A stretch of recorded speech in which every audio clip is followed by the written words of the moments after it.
akorát, že prostě to potřebuješ trošku víc zkušenosti. To neznáš? To je anální kůl. Trdim?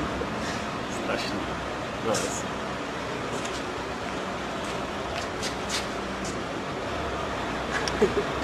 Použiješ lubrikant. Bacha, auto.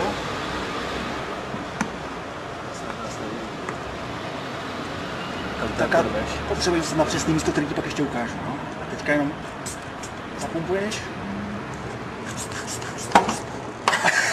A je to.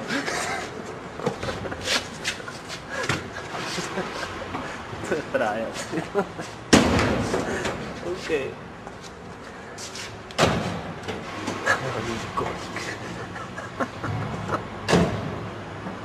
Takhle, tohle je jeden z mých nejoblíbenějších, je to strašně rychlý a strašně účinný. Při použití musíme trošku nasvinit. Co s tím chceš dělat? No vidíš. Jde? Tak jdem.